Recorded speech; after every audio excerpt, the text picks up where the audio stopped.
person whom you're trying to reach is currently unavailable. Please leave a message after the beep.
All right, folks, Roland Martin here, broadcasting live from Los Angeles. Today is Friday, October 19th, 2018. We've got a packed show for you, including early voting surges, but voter purges could steal the election from Stacey Abrams in Georgia.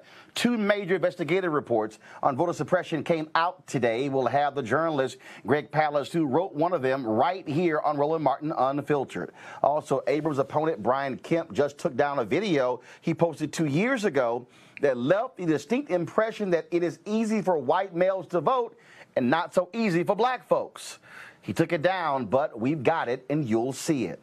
Also, you will also hear an absolutely despicable radio ad running in support of a Republican congressman in Arkansas. Worst of all, it was produced and paid for by a political action committee run by an African-American man. Trust me, you will find it grossly offensive. The Russians, they continue to try to impact our elections using race to divide Americans before the midterms. A Russia expert, a black Russian expert, is here to tell us how to avoid falling into their traps. And again, Donald Trump has done nothing to stop Russian interference. And on the other side of the fence, we'll talk to the woman who co-founded a political action committee to support black women running for office. We'll talk to her live. Also, President Barack Obama is out with a new video breaking down the excuses people have for voting. Y'all know also I was in Memphis for the National Civil Rights Museum Freedom Award ceremony. Reverend Jesse Jackson Sr. was an honoree and will have some of his great acceptance speech. Plus, the author of the book, Race News, Black Journalists and the Fight for Racial Justice in the 20th Century, is here as part of our series on how the black press impacted civil rights. Folks, it's time to bring the funk on Roland Martin Unfiltered. Live from L.A., let's go. He's got it. Whatever the miss, he's on it. Whatever it is, he's got the scoop, the fact, the find. And when it breaks, he's right on time and it's rolling. Best believe he's knowing. Putting it down from sports to news to politics. With entertainment just for kicks, he's rolling. It's on go, roll, y'all. It's Roland Martin, yeah. Rolling with Roland now. He's funky, he's fresh, he's real, the best, you know he's Roland Martin now.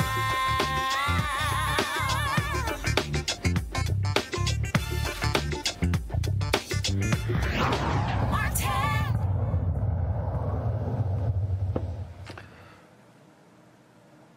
Folks, Election Day, 17 days away, but early voting and mail-in voting are already breaking records around the nation. There is a ton of enthusiasm, but we don't really know whether those voters are more Democrats or more Republicans. The New York Times reports that Democrats have eliminated the turnout deficit that hobbled them during the Obama era, but the surge is centered in white suburban districts. Now, let's keep in mind, 53% of white women voted for Donald Trump in 2016. White college-educated voters also voted for Donald Trump, but polling data shows he has been losing white college-educated voters and white women anywhere from 18 to 30%. Keep in mind, people of color and young people also are not enthusiastic as educated white folks as well. Now, in Georgia, we've seen significant issues there as well. Major voter enthusiasm, and Republicans are doing their best to try to stop that. Folks, the voter suppression they have enacted is deep and wide. 53,000 overwhelmingly majority black voter registrations in Georgia are on hold right now, and they're the subject of a lawsuit. But an investigation by American Public Media, APM, found that Georgia and some other states are purging voters from the rolls for not voting. In Georgia, the number is about 107,000. Here's what the report said, quote, "There's indication that purges have disproportionately affected minority voters in some places. Analyzing all the Georgians purged in 2017, APM reports found that in 6 of every 10 counties across Georgia, black voters were canceled at a higher rate than their white peers for inactivity. And in more than a quarter of those counties, black voters were removed at a rate 1.25 times higher than their white peers." Now remember, in Georgia, Stacey Abrams' opponent is the Secretary of State, Brian Kemp, the man that controls the voting rolls. He also, of course, did not recuse himself or resign. Now, previous folks who ran for governor, who was Secretary of State, they did so, but he chose not to do so. Now remember, the U.S. Justice Department used to make sure stuff like this didn't happen, but when the Supreme Court voided Section 4 of the Voting Rights Act in Shelby v. Holder, that threw the door open for these southern states to do whatever they wanted without any DOJ intervention. Now, you have civil rights organizations who are filing lawsuits against these various states to stop them from doing so. But here's where the Supreme Court comes in as well. And this is where, by the Republicans preventing Merrick Garland from getting a hearing and a vote, helped them. In the Ohio case, a white man from Ohio sued the state because he was purged from the voting rolls.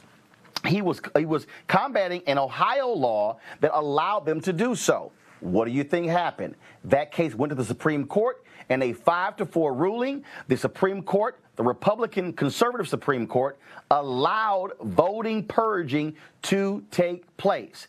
As a result, states all across the country followed Ohio's lead, and they've been purging people who have been inactive for 1 or more election cycles. Here's some more of the American Public Media report. Quote, "Of the most common voter suppression tactics studied this year by the U.S. Commission on Civil Rights, a federal agency, voter ID laws, proof of citizenship requirements, purges, cuts in early voting, and polling place enclosures, Georgia is the only state once under federal oversight to have adopted all 5. But that's not the only investigative report and lawsuit today in Georgia. The man behind the report and the lawsuit is Greg Palast, an investigative journalist. He joins us right now. Greg, what we are seeing here, and we've talked about this, and I've covered this for years as a journalist. This is clear and precise efforts by Republicans to try to keep as many people as possible, shave them off the voting rolls in order for them to be able to compete with the surge of black voters, Latino voters, and young voters.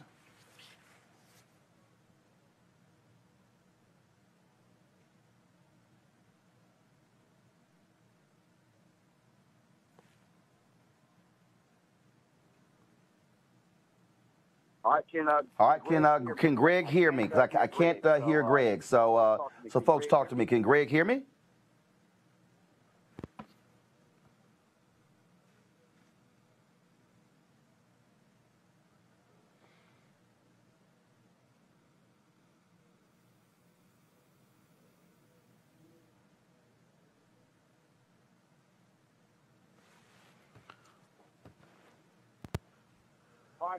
All right, folks, for some reason, we can't hear Greg Palast, so hold tight 1 second.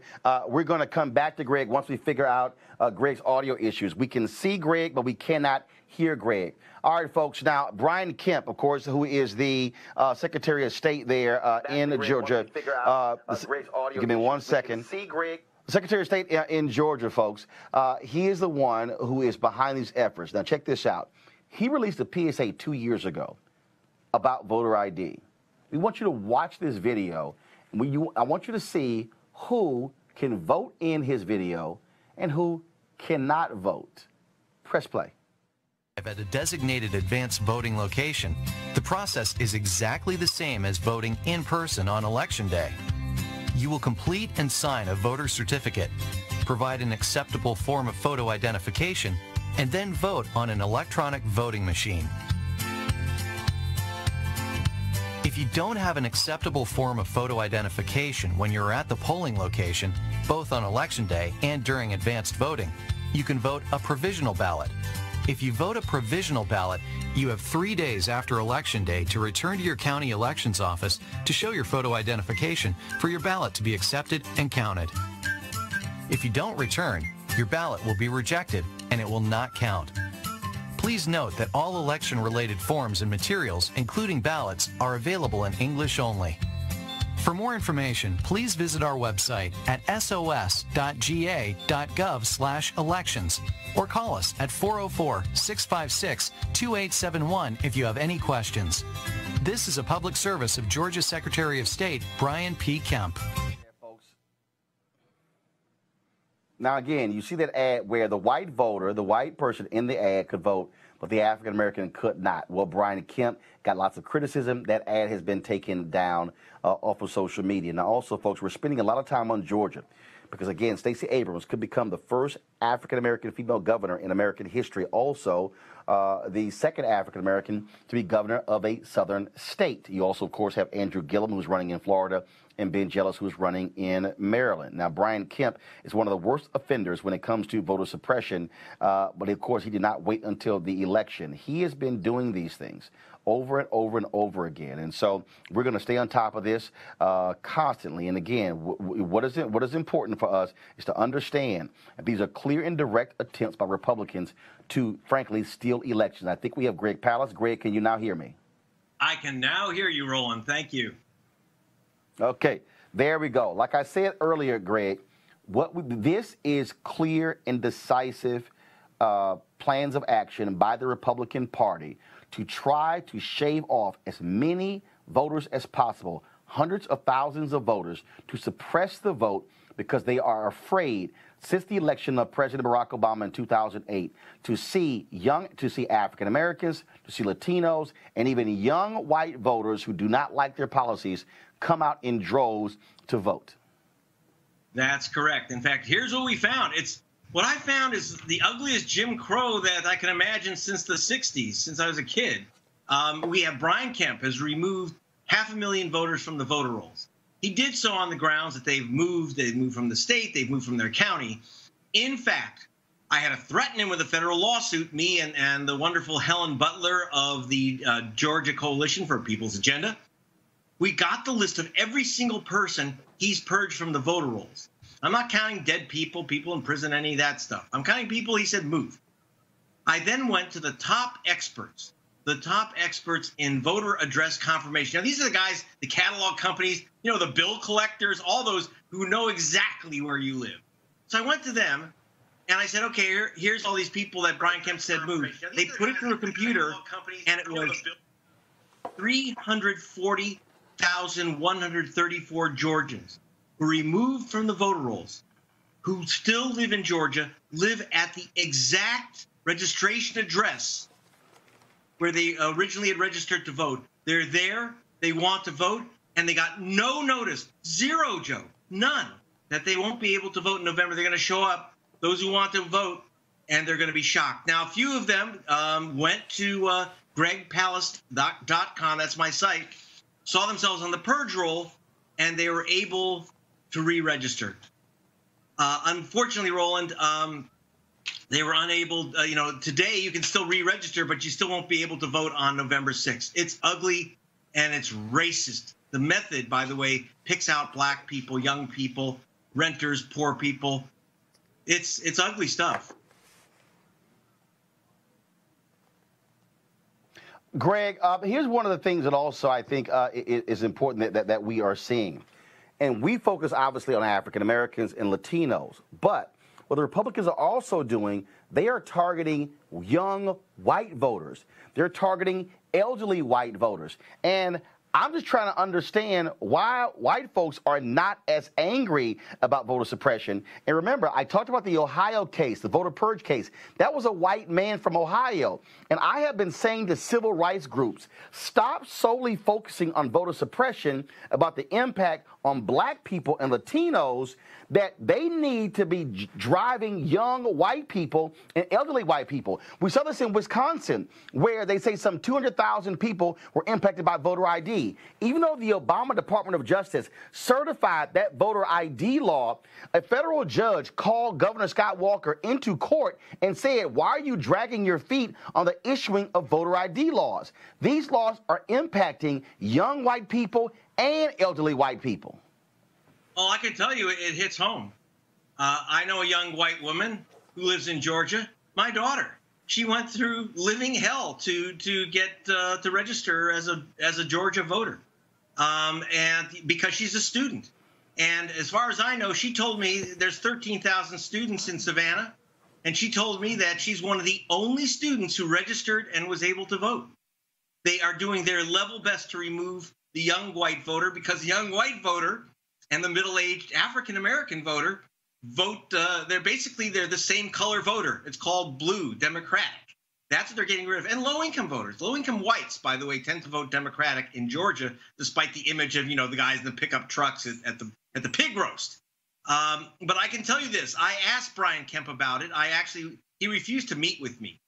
So I went and I literally followed his campaign bus and stopped at a barbecue joint in a place called Noonan, Georgia. And in Noonan, I just wanted to ask him some questions. I said, well, are you purging the voter rolls of black voters and young voters so you can get elected? Why do I have to file a lawsuit to get the name of the purge voters? He had two of his galoots grab me and hustle me off this property. By the way, the owner of the property is unhappy. He says, I don't throw people off of my property. But, you know, the truth is they don't want to answer the question. So now I am taking Brian Kemp into federal court. I filed this very morning in federal court in Atlanta. If he doesn't want to answer my questions next to his campaign bus, then excuse me, sir, you're going to answer the questions in front of a federal judge. My questions and the questions of the voting rights movement of Atlanta. We got a lot of support today from Gerald Griggs of the NAACP in Atlanta, from Joe Beasley of Rainbow Push. I got to tell you, but, you know, here's a sad one. You know, while I have a lot of help from the African-American press and young progressive press, like things like the Atlanta Journal-Constitution are missing in action. The new Jim Crow is very uninteresting to the establishment because the establishment benefits by having their establishment candidates, and they're not going to give up that power so easily in Georgia. All right, Greg Palast, we appreciate you being on this case. And again, we're going to keep pressing this issue. We're less than 20 days from Election Day, and we're going to do all we can to ensure that we call out the GOP as much as we can. We certainly appreciate it. Thanks a lot. You're very welcome, Joe. I'll be back. Roland, bye. All right, then again, folks, as we say, if there's a problem, you have to go when it comes to voting. You have to go see the county registrar. So today, the lawyers fighting the 53,000 registrations in Georgia on hold filed another motion to allow people to prove their citizenship right at the polling place. Now, because otherwise they would have to travel to a county office and then go back to the polling place to vote. As the lawyers wrote, this is burdensome for anyone, but particularly for those who reside in large counties, who rely on public or shared transportation, who typically walk to their polling location, or who have jobs or other time constraints that limit the amount of time they can spend voting. Right now, I want to go to my panel to talk about this here so they can also weigh in on this in terms of what is going on. So let me first bring up Eugene Craig, CEO of the Eugene Craig Organization. Also joining us is Cleo Monago. Super Black is in the house. Cleo, glad to have you there as well. First of all, I want to make sure you guys can hear me. Eugene, you're there? Loud and clear, brother. Loud and clear. We hear you. All right, Cleo, you there as well? Yes, I hear you. Dr. Cleo Monago can hear you. Okay, so say it again. I said Dr. Cleo Monago can hear you. All right, there we go, Super Black. And we also have, of course, Brandon Cooper with Prince George's County Republican Party. I'm going to go to you first, Eugene. The thing here again, when we talk about Republican and voter suppression, it's amazing to me how I hear people go, oh, no, this is a voter suppression. When you see the purging, when you see what is happening in terms of on Monday, when you had a county official, when Black Votes Matter, they were going to take 30 senior citizens to the polling place, and some county official called the senior citizen center and said, get them off of the bus because they said, oh, we're concerned with a third party taking them. A third party can drive people to the polls. Absolutely, absolutely. I mean, you know, the voter suppression tactics and operation are in full swing in Georgia and multiple other states. You know, to have 500,000, you know, voters, largely African American, purged from the voting rolls for no other reason, for literally no reason. I mean, it's been proven that, you know, quote unquote voter fraud largely is non-existent at every level. But you know what's going on in Georgia with these voter suppression tactics are absolutely despicable. They're racist. You know, they shouldn't be taking place.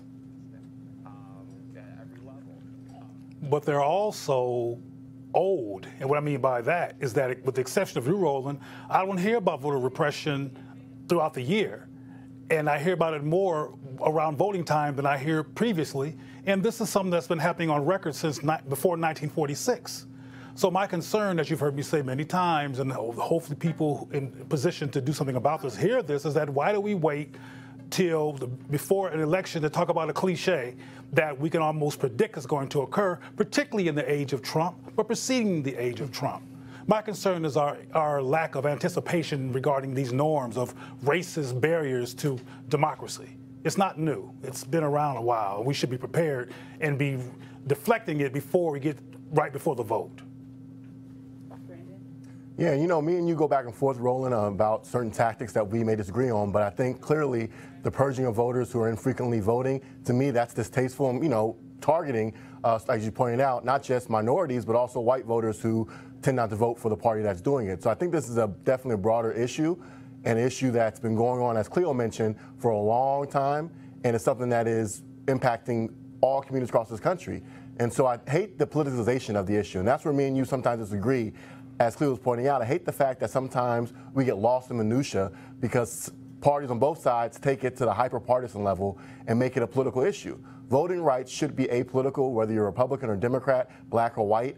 The access to the vote is the foundation of our democracy. And so I definitely agree that we need to be fighting these barriers, no matter who is behind them, to make sure that the right to vote is accessible to all Americans. But the issue is this. The issue is this. When it comes to voter suppression, it's largely one side taking part in it. I mean, you aren't hearing, Republicans in Philly or Houston or New York talking about they're being purged from the voting rolls. But what you do see is you see, black folk and young white folk and college kids and, older, white people that don't necessarily vote Democrat. They're seeing themselves systematically purged from the voting rolls. You're seeing national commissions set up to purge people from the voting rolls. I mean, I'm of the belief of that. Hey, even as a Republican, you fight for every vote. I don't need you to deny people their constitutionally protected right to vote in order to win an election.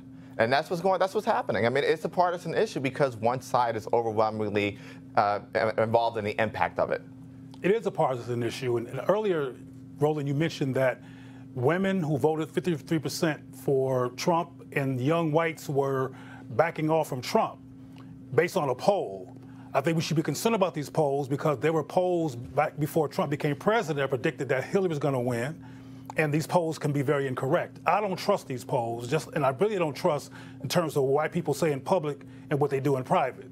Sometimes they say one thing and do another to save faces so they won't look like they're racist. So I'm concerned about us taking these polls too seriously. And I agree, Eugene, that the voter suppression, I don't like that term in particular because it lumps everything together. You don't get into the minutia of each one. But the voter suppression tactics you talked about definitely are limited to one party.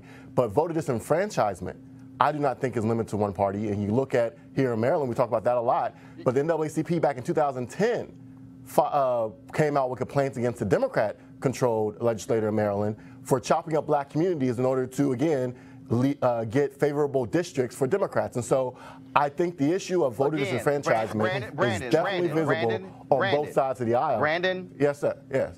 Brandon, there's a distinct difference. Brandon, there's a difference. There's a difference between gerrymandering and voter suppression. Gerrymandering I said it was is a fundamental problem in this country. Right. The Supreme Court recently, in the case they had in Wisconsin, they booted it back to the lower court, and they never really decided it. The issue that we're talking about here is, again, when you have all these tactics being used to shade people off the polls. And Eugene, I got to ask you, and I've been saying this now for 2 or 3 years. When are we going to see a group of black Republicans stand up and say, damn it, Republican Party, stop suppressing people's voting rights, especially African Americans? I'll give you a very candid answer.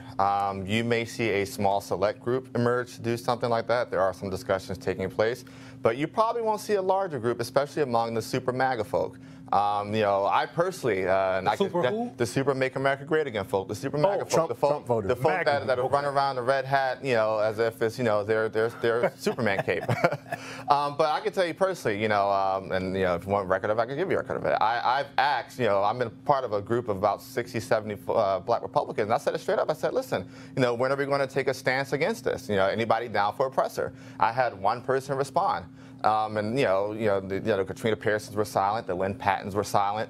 You're super, you have a lot of folk that, as long as their vested interest is in, working through the party system or, making sure they don't piss off Team Trump or, make sure that they can, be the voice of, hey, this isn't necessarily quote unquote racist, you're not going to see it. But I can say that on the flip side, there is a small group of black conservatives, black Republicans that are talking through and working through just that, coming together and, putting our foot down and saying, listen, if you want us to go out and grab black votes, if you want us to help diversify the party, if you want us to take the message to communities that you are terrified and afraid to step into, then you need to do your part and stop with these voter suppression tactics.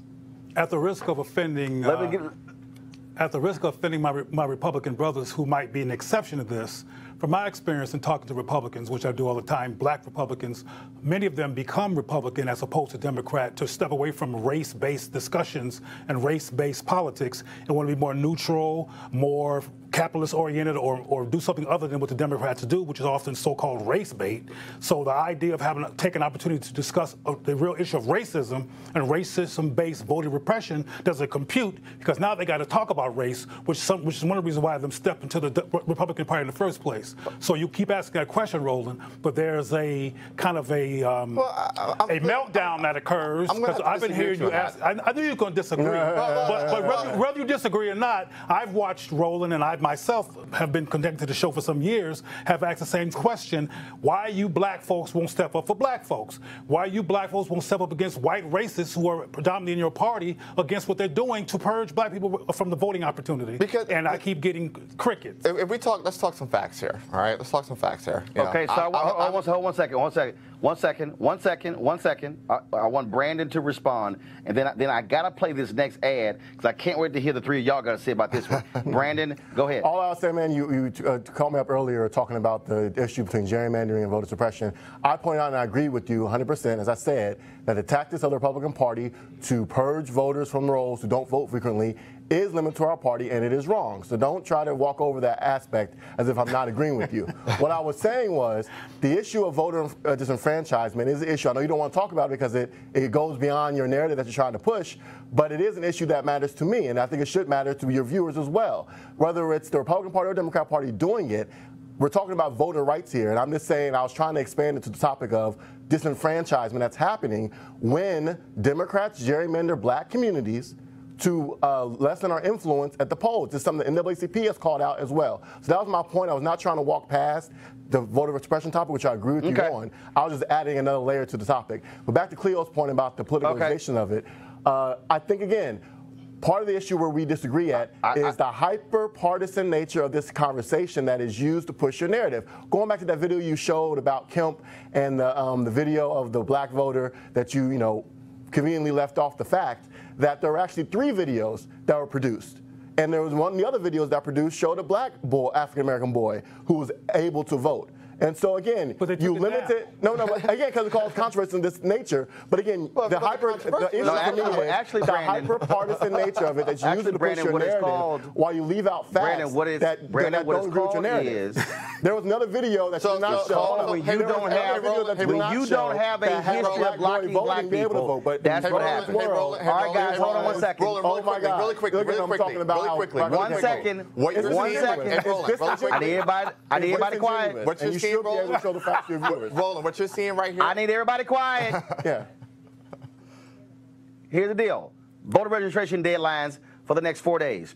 October 22nd, Alabama, California, South Dakota. Those are your deadlines. October 26th, Nebraska. That is your deadline. October 29th, the state of Washington. That is your deadline. October 30th, Utah and Connecticut. Those are all of your deadlines to vote. And so, again, we want you to do your part. To get out there and vote and deal with that. And so we want to make sure, again, that you are dealing with that. I got to do this here, folks. And so someone from Arkansas sent me this radio ad, which is running on black radio stations in Arkansas in support of Republican Congressman French Hill. I'm going to play it, and I can't wait to have our panelists react. Folks, brace yourself for this actual ad being put out by a black Republican group. What do you think about what's happening in Washington? Our Congressman French Hill and the Republicans know that it's dangerous to change the presumption of innocence to a presumption of guilt, especially for black men. If the Democrats can do that to a white justice of the Supreme Court with no evidence, no corroboration, and all of her witnesses, including her best friend, say it didn't happen, what will happen to our husbands, our fathers, or our sons when a white girl lies on them? Girl, white Democrats will be lynching black folk again. Honey, I've always told my son, don't be messing around with that. If you get caught, she will cry rape. I'm voting to keep Congressman French Hill and the Republicans because we have to protect our men and boys. We can't afford to let white Democrats take us back to bad old days of race verdicts, life sentences, and lynchings when a white girl screams rape. Paid for by black Americans for the president's agenda. Not authorized by any candidate or candidates committee. Damn. Black Americans for the President's Agenda is headed by Vernon Robinson, who's going to be on Roland Martin Unfiltered on Monday. Now, Congressman French and his opponent, Clark Tucker, both have condemned the ad. Cleo, what do you think? Okay, that was an ad by black Republicans? Republican. Vernon, yes, a black Republican group took that ad out in support of the white Republican running in Arkansas, saying that if you vote for the white Democrat, then you're going to be voting for somebody who's going to put black people in jail for dating a white woman. That's a sign of schizophrenic desperation. I mean, damn. I'm just going to, this is unfiltered. I can say damn, right? Okay, because damn. I mean, that's very interesting. I have never heard on tape what black Republicans take that approach. Now, I want to ask my Republican brothers, is this an anomaly, or is this something that has been done before among people who are called black Republicans? I'll say this. I got a couple points here. First and foremost, Vernon Robinson is a scam pack artist. Anybody that could do any research on him and look and see what he did with Ben Carson's Super PAC, Run, Ben, Run. I mean, you raise $12 million. You literally spend like 12.3 and after you take his cut. You know, what he's doing with this is absolutely despicable. I mean, just on the facts alone, I'm sorry, you know, show me where, you know, Republican congressmen that he support have, you know, taken up and backed, you know, bipartisan criminal justice legislation. Show me where Republicans have let their, you know, their name and their weight to, you know, situations involving Tamir Rice and Trayvon Martin. You know, and to answer your particular question, things may not necessarily play out in the way, you know, you may not necessarily see ads produced like this, but the sentiment of that, hey, you know, I'll use my blackness and tie it to being a Republican to cape for almost anything. Absolutely.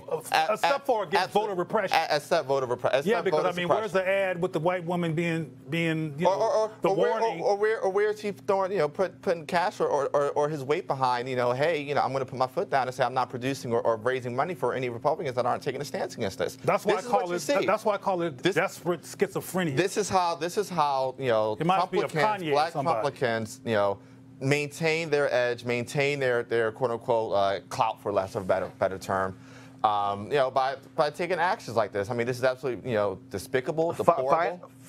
And I'll just final comment on this topic, Brandon. Yeah, just real quickly, two things. One, point out also that the Republican candidate, but also the state GOP party in Arkansas came out against this ad. But to Eugene's point, 100% right. I don't know Vernon Jordan, but there are a lot of black Republicans in the party. No. Vernon Robinson. No, not Vernon Jordan. Vernon Robinson. I don't know. I'm sorry. Okay. Vernon Robinson. But anyways, this speaks to the fact that there are a lot of white Republicans in the party who love getting their black friend out to trot out front. You said with this, you know, I don't know how many people are in this PAC. Usually these PACs are ran by one person. But it is a problem, and they love to get these black Republicans love to cater favor to the white Republicans and to do what they're bidding. I don't know how you raise $50,000 in order to run this. I love to see the donors.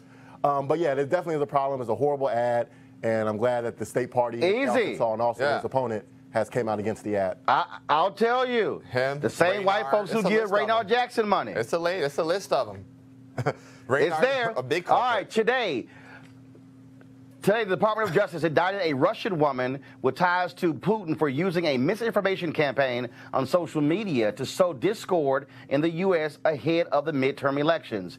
Two of the issues she used to divide us were race relations and the kneeling of football players. One of the messages from Russian interference in 2018 elections pushed Judicial Watch's claim that voter fraud was rampant in, quote, blue states without voter ID. Joining us now is Terrell Starr, a senior reporter at The Root and an expert on Russia. Terrell, how you doing? Doing great. Thank you for having me. It is clear, anybody who understands Putin, he believes, frankly, in white supremacy. And he has got a partner in crime in Donald Trump. And it's clear that the Russians and Donald Trump has done nothing to stop them from meddling in American elections. Right, absolutely. And one thing that we have to consider in all of this is that on the American side, what has the White House done to educate the public about disinformation campaigns? In fact, Mr. Trump, he consistently, for a long time, has denied Russian interference at all. Then he kind of stutters steps and says, well, yeah, maybe they did. Ultimately, and I've reported on this throughout the year, is that the American election system, whether it be cybersecurity with our critical infrastructure or through disinformation campaigns, our American states are very much unprepared for it. And particularly through media, if you noticed, if you read some of the reports on this recent indictment, on these recent charges, is that a lot of the American media have been using these Russian bots, Twitter accounts, and inserting them into stories. And so there is a media education that not only readers and viewers need to partake in, but also media producers like myself, like you and others, who need to look at what type of information an account is producing, whether or not that person is real or not. So this is pretty much a new stage in our, in our media era, where we have to be a lot more careful about what we're consuming. But unfortunately, the leadership from the White House seems not to take it seriously. And during these midterms, we very well could suffer for that. And of course, to have the Department of Justice make this move, I mean, it's critically important because Vladimir Putin also recently gave a speech where he said that America's iron grip on the world, frankly, is loosening and is almost extinct. I mean, this is a man who, again, wanted to destabilize the United States, and he clearly favored Donald Trump. And he's gotten somebody who's attacked NATO, who's attacked many of our other allies. And the fact that Donald Trump refused to even give states any level of direction when it came to trying to protect the voting system, it shows that he doesn't care. In fact, he still is insisting China and others have been involved in this when the intelligence agencies in America have said, no, it's the Russians. Well, that's very true. But one thing you have to realize is that, like, President Vladimir Putin, Donald Trump is pretty much somebody who's turned the White House into a kleptocracy, just like Putin has turned Russia into a kleptocracy. Trump is very much, he has authoritarian tendencies. The only reason why America has not declined even faster is that we do have a civil society. We do have structures in government that protect against overpowerful and overzealous executive office. That's just not the case in Russia. And so you see Trump as somebody who really wants to be a dictatorial character. But again, the only thing that's maintaining that is our civil society. Now, and I talked to a lot of my colleagues about this, particularly my white journalist colleague. Ultimately, what is America learning about its own racial issues? So we can spend so much time talking about President Putin and what he's done through the Kremlin to approve disinformation campaigns, cyber attacks. But ultimately, what about the racial issues that are going on here? Because ultimately, all that's doing is stoking up and really taking advantage of issues that took place long before Russia became involved. And so that's the wider conversation that we must have. And I think the number one culprit in not really leading the conversation on this has been mainstream media. And so you can point to Russia, you can point to the Kremlin, or wherever entity in Russia you choose. But ultimately, these are people who are choosing to believe this information. So what about them? What about their education? And that comes down to having very difficult conversations about race that people are not willing to have. And ultimately, that's something that you can't leave at Russia's doorstep. All right, Terrell Starr, I appreciate it. And one reason I wanted to have you on, because it's important for us to show that there are black people who are experts in Russia beyond Condoleezza Rice. And I know you're working on a book on that, so I appreciate it, brother. Oh, thank you very much. All right, thanks a bunch. Folks, we talked about the importance of black women when it comes to getting the vote out, but what about electing black women?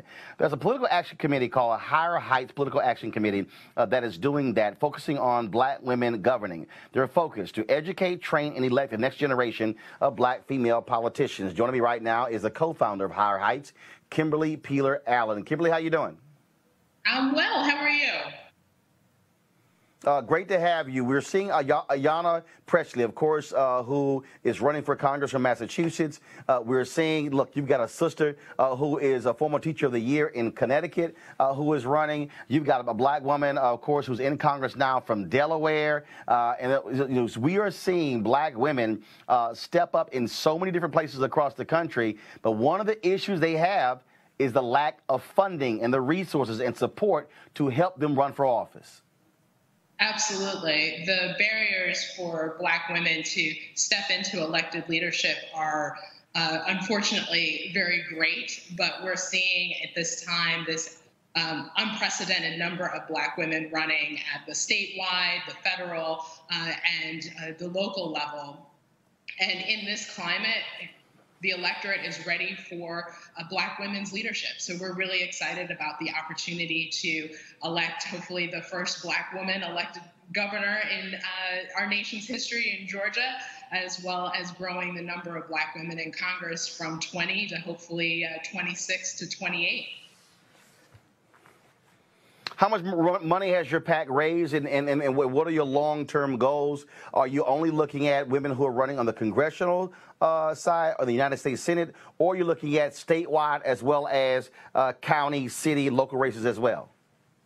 So Higher Heights for America PAC is supported by the members of Higher Heights for America, and we are really focused on not just contributing directly to our candidates, but also mobilizing Black women across the country and our allies to support these candidates. So whether it is making sure that we have a robust volunteer operation going into all of these campaigns, or that they are hosting their own fundraisers and supporting events and supporting the campaigns, and as well as talking about their campaigns on social media. So we are focused right now on candidates at the federal level, as well as statewide executive office, and the mayors of the top 100 cities. So last year, we were very focused on making sure 2017 was the year of the Black woman mayor, and we went from 4 Black women mayors to now 7, which is a record high, serving simultaneously.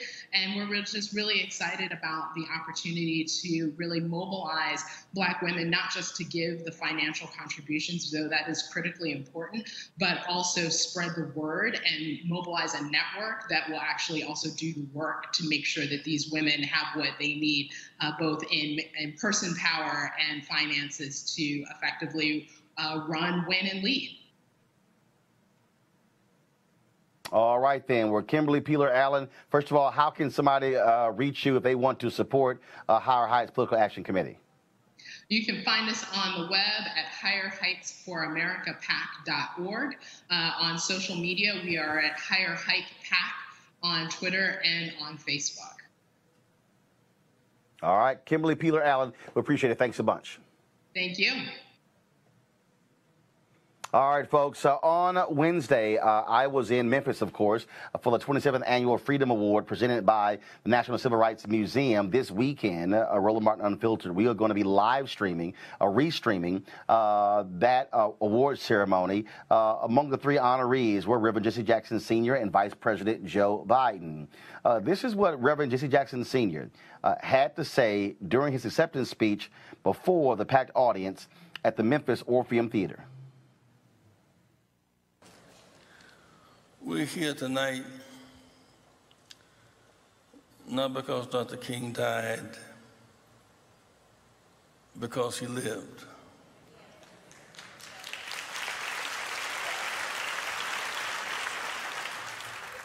Tonight, the focus remains on poverty, racial polarization, and peace over unwinnable wars. You focus on early voting. What would he be doing tonight? What would he be doing tonight? He would be focused on early voting, which began in Tennessee today. He'd be celebrating the light that came to Shelby County in the last election.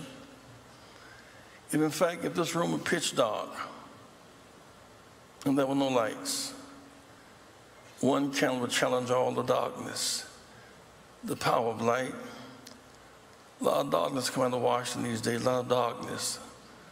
Attacking the women, then mimicking them, darkness. Attacking journalists, saying they're a threat to democracy. Sending them up to be hurt and killed, darkness. Babies locked up in cages on borders as a strategy to turn immigration, darkness. Attacking our neighbors, the North and Canada, the South and Mexico, Germany and Britain, darkness. Attacking NATO, giving a comfort zone to Putin, darkness. And yet, when it's darkest, you see the stars more clearly. It's dark, but there's O'Rourke in Texas. There's a light coming out of Texas.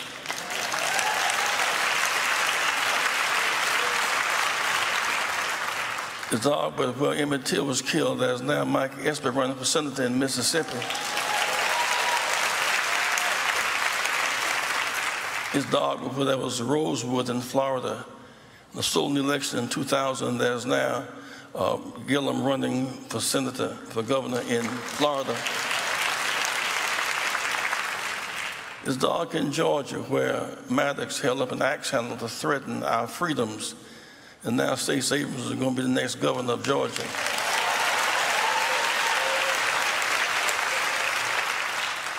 Dog in Maryland, where Frederick Douglass escaped to, but Ben Jealous is running for governor and leading the polls. Give it up for Ben. Memphis has never gotten its fair deal in this analysis of this season. Memphis is the capital of the Delta. And while we as Christians appreciate the role of Bethlehem, our redemption comes from Calvary. The resurrection does not take place far from the crucifixion. Atlanta is not the king's Bethlehem, but Memphis is his Calvary.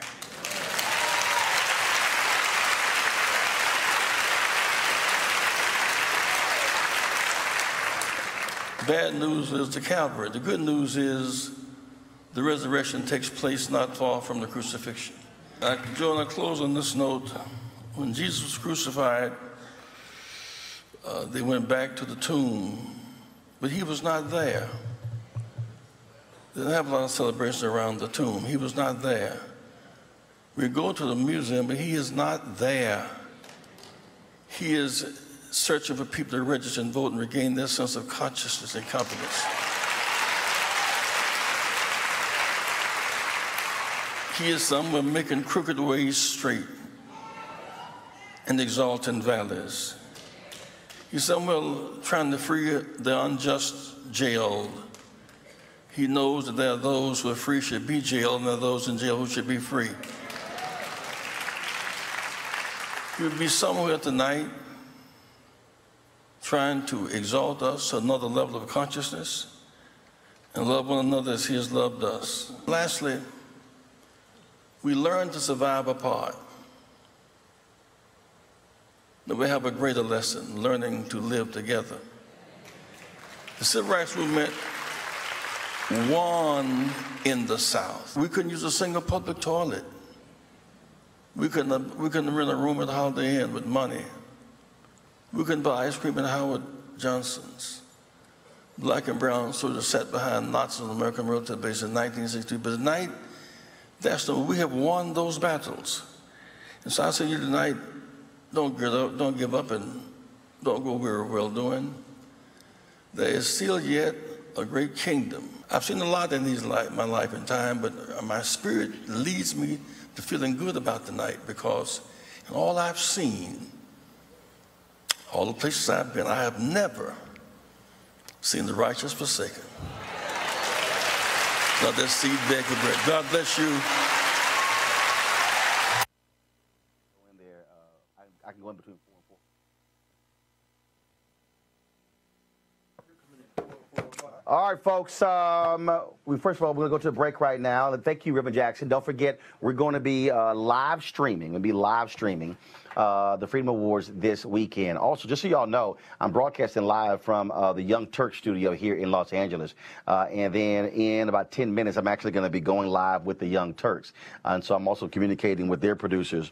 So when I finish, I'll be walk right over to their studio and join them there. So right now, we're going to go to a break. And then we come back. We're going to talk with a book author about the power of the black press historically. This is Roland Martin Unfiltered. I don't care about politics. Look, I don't care about Pokemon, but that doesn't mean it won't keep on coming back. That's actually what people in power are betting on, that you'll check out, that you won't vote. And when you opt out, that's what allows other people to essentially fill that void. It allows them to do nothing about the things that you'd like to see government do. So if you really want to throw a wrench in their plans, throw them out. Vote in somebody better. Next, why bother voting when I can't relate to the candidates? Now, this is actually a good question. For way too long, politicians haven't been representative of America as a whole. But that's changing this year. More women are running for office than ever before. More LGBT candidates are running for office. First-time candidates, young veterans of Iraq and Afghanistan, young leaders from across the political spectrum. So this year, more than any other year, you have the chance to change the face of politics so that it looks more like your own. You remember those hearings where members of Congress were asking Mark Zuckerberg questions like they'd never used the internet before? That's because they haven't. Here's your chance to vote for people who actually know what the internet is. All right, folks. Also, I'll take a little break right here, talk about one of our sponsors, freeprints.com. If you're like me, you want to be able to sometimes print out photos, not just email folks or airdrop those photos, then you need to have a source. Well, freeprints.com allows you to get 1,000 photos, 1,000 4x6 photos that you can actually print out at a nominal cost. They'll be shipped directly to you. You can print not just from your phone, but also from Instagram, Facebook, or even Twitter as well. It is the top app out there, some 100,000 5-star ratings. If you go to Google Play or go to iTunes, you can actually download their app, freeprints.com. But do me a favor, when they ask what you hear about them, what's the promo code? Put in the name Roland, R-O-L-A-N-D, so they know that our followers, our viewers, are the ones where they actually saw this. And so we will certainly appreciate you do that. And so support those who are supporting us. So I want you to support freeprints.com. All right, folks, as you know, I'm very much about black media and the importance of black media. And there's a new book out that talks about how critically important black media is, even in this time right now, in terms of we're looking at the election. Cleo made the point early in terms of not hearing as much about voter suppression on other networks as you're hearing right here on Roland Martin Unfiltered. That's the case with the Tom Joyner Morning Show. That was the case when I had my TV One show. None of those things have changed because we understand how critically important these issues are compared to mainstream media. And so as a result, we want to talk about that. And so here's my next guest. And first of all, it's a great book. And I want you guys, his name is, of course, Fred Carroll. His name is Fred Carroll. And so the book is called Race News, Black Journalists and the Fight for Racial Justice in the 20th Century. Fred, glad to have you here. Well, thank you, Roland. I appreciate you asking me to be on. Bottom line is this here. When you look at the 20th century, it hasn't changed in the 21st century, that the people who care most about black people are those who are black journalists who are getting those stories told. Yeah, I think that's true, and that if you look at, and I think that this all goes back to the doctrine of objectivity, right? Objectivity defaults to the status quo. And so by defaulting to the status quo, that means that any group that is marginalized in society is going to struggle to have their voices heard, even as the mainstream press has shifted from being an exclusively white press to being a more inclusive press. And Fred, when you talk about in terms of the roles there, we're even seeing it today among black journalists that the issues that we know are critically important to our people, we know how to talk about them. In fact, the other day, the folks with the Common Good, they actually have a political panel taking place at Hunter College next week. And Hunter College is 65% people of color. The political panel discussing the 2018 midterm elections is all white. A perfect example of leaving out critically important voices. Yes, right. Well, the problem, so with the doctrine of objectivity, right, is that there's no reform impulse there. And so my book, looks at black journalism across the 20th century. And one of the things that I look at is how the commercial black press, and here we're talking like the Pittsburgh Courier, the New York Amsterdam News, Chicago Defender, Baltimore Afro-American, those types of newspapers, what they do after World War II, as the Cold War's taken shape and as anti-communism is growing as a movement, they distance themselves from the radical impulse that had actually, I think, enlivened their journalism in between the two world wars. And once they remove this sort of radical impulse with very good pragmatic reasons, right? They're trying to protect their businesses. But what they do is they sort of rob their journalism of a sense of mission, of a sense of posing an alternative to a racist status quo.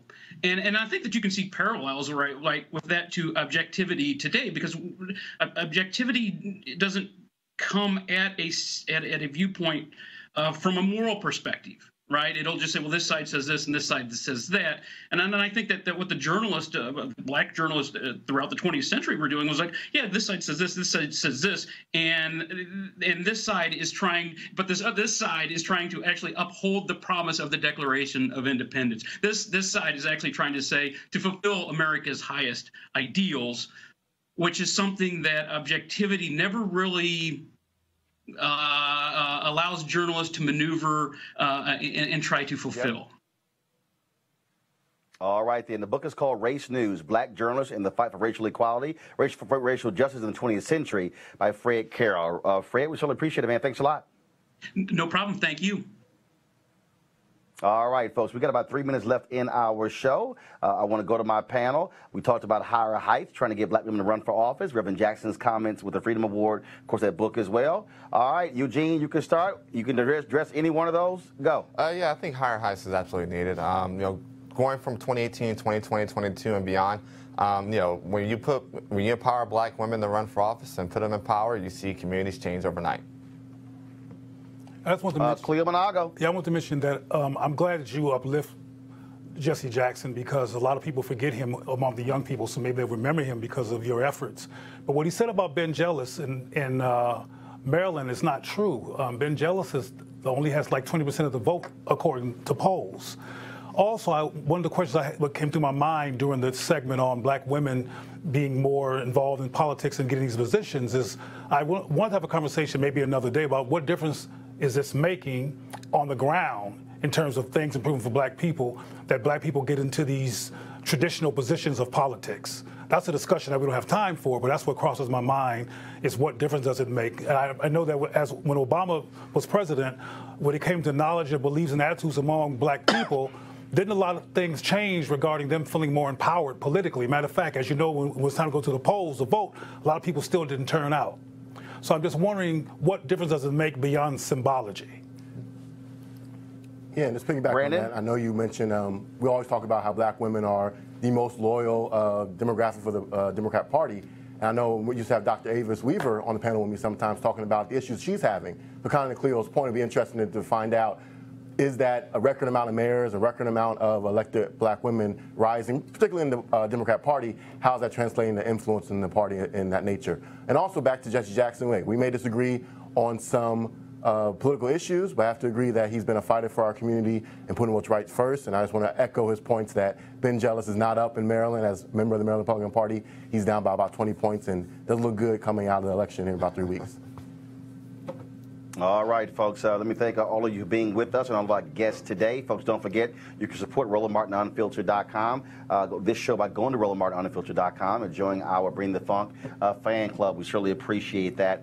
Folks, don't forget, we'll be live streaming all of our shows this weekend, including my conversation one-on-one last night with Jason Whitlock, and the Freedom Awards from the National Civil Rights Museum. We'll be live streaming that this weekend as well. Plus, I'm here in LA with a Taste of Soul. Look out for that live stream as well, folks. This is why we are here, giving you stuff nobody else will, because this is no laughing matter. We can't spend our time talking about jokes and just watching the same sort of nonsense. We need to be feeding our minds plus feeding our souls.